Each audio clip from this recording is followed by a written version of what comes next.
Assalamualaikum warahmatullahi wabarakatuh. Welcome back to my channel, Putra Aguan Channel. Kali ini kita akan membahas tentang dua ulama besar, dua ulama masyhur, dua ulama terkemuka dari tanah Sumatera, terutama Sumatera bagian utara. Ajarannya begitu berpengaruh di Kesultanan Langkat, Kesultanan Delhi, Kesultanan Serdang Bedagai, dan Kesultanan Asahan. Dua ulama tersebut adalah Syekh Abdul Wahab Rokan yang bertarekat Naqsabandiyah dan Syekh Abdurrahman bin Nakhoda Alam yang bertarekat Syattariyah. Syekh Abdul Wahab Rokan merupakan ulama karismatik pada abad 19 dan 20 yang lahir di Danau Runda Rantau Binuang Sakti Riau pada 1830. Beliau menghatamkan Al-Quran dengan ulama asal Minangkabau, yaitu Haji Muhammad Soleh, lalu belajar kepada Tuan Baki. Setelah itu 3 tahun belajar juga dengan Syekh Maulana Abdullah Halim. Setelah itu hijrah ke Semenanjung Malaya dan belajar kepada Syekh Muhammad Yusuf atau lebih dikenal dengan Toongku selama 2 tahun. Beliau pun ke Mekah dan menimba ilmu di sana selama 6 tahun. Sekembalinya dari Mekah, beliau pun balik ke kampung halamannya di Rokan, mendirikan sebuah perkampungan, yaitu Perkampungan Kubu yang dikenal dengan Kampung Masjid. Namun sayang, ketika berada di Kesultanan Kuala, beliau mendapat intervensi dari penguasa pada saat itu, yaitu Tuanku Uda yang kurang bersimpati kepada beliau. Lalu di masa tuanya, beliau pun dipanggil oleh Sultan Langkat kala itu, yaitu Sultan Musa Muazzam Shah, yang sangat menghormati beliau.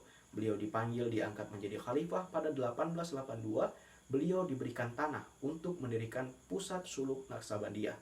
Lalu kampung itu pun diberi nama Babu Salam, atau orang Melayu lebih mengenalnya dengan Besilam, Tanjung Pura, Langkat.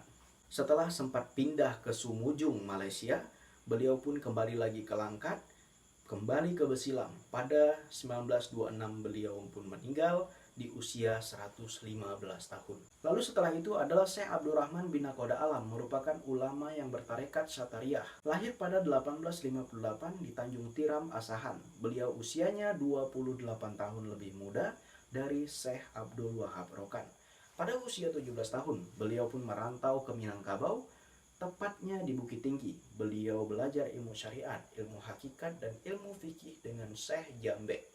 Di samping itu, beliau juga belajar ilmu silat dengan Toongku di Lintau. Menurut riwayat, beliau juga pernah memperdalam ilmu agama ke Aceh, namun kita belum tahu Aceh mana yang beliau datangi. Setelah itu, beliau pun mendapat bantuan dari pakciknya, yaitu Panglima Putih, untuk memperdalam lagi ilmu agamanya ke Thailand. Di sana beliau belajar dengan Syekh Daud Fatani, belajar ilmu tasawuf, ilmu tauhid, dan ilmu ketabiban. Lalu setelah itu, beliau pun ke Mekah.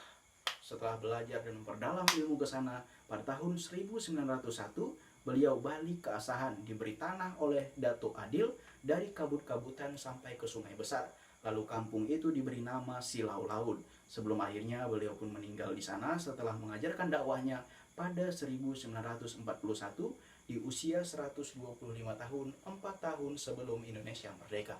Lalu yang menjadi pertanyaan, mengapa Syekh Abdurrahman bin Nakhoda Alam dan Syekh Abdul Wahab Rokan tidak pernah bertemu?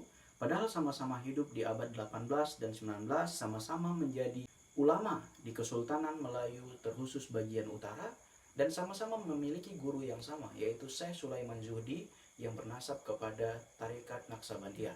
Mereka juga memiliki guru yang sama, yaitu Tuan Baki, dan sama-sama menjadi ulama besar di tanah Melayu.